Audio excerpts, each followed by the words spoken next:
Good morning, St. Francis, and good morning, people of God. It is Wednesday, December the 8th, 2021.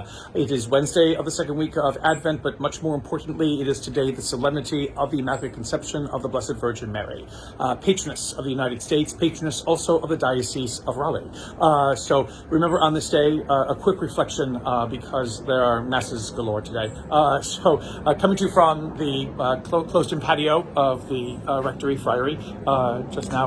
Get a rainy day, much needed rain today in Raleigh, and so that's why we're very happy that it is at least raining, and the weather is a nice, cool, also kind of December-ish weather. Anyway, again, to remember today what it is that we are celebrating. Again, it's Mary's conception. Mary's conception, yes, without sin, but more importantly, her conception that will empower her to be able to say yes to God, to be able to have the courage to say yes to God. It is a day of courage, primarily, a day not to be afraid, a day in which to recognize the fact that each of us possess the ability to say yes to God in different and many varied ways. But it comes from having courage, and a courage that does not basically just come from within ourselves alone, but comes from this community of which we are a part of.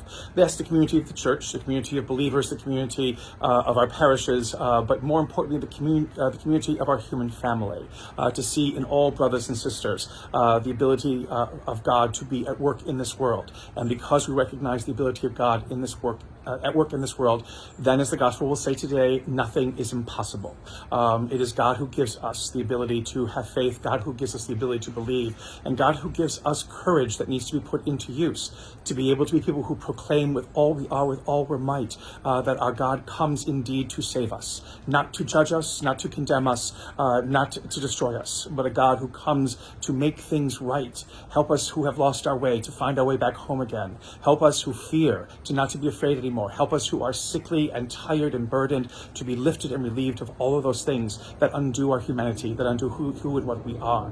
Mary's yes to all of that initiates a new beginning, a new chapter in human history, a new future, which could never be had if Mary had not said yes, and if God had not decided to act decisively in our human history. Today is another day of great rejoicing. It is one of the high points and culminations of the season of Advent. And as we move our way more and more to Christmas, let us remember always the fact that courage enables us to live our faith with dignity and authenticity, that lives to live our faith with power, to give people of the world, the people that we meet, the people in our lives, the hope and healing that they need. And may the Lord give you his peace.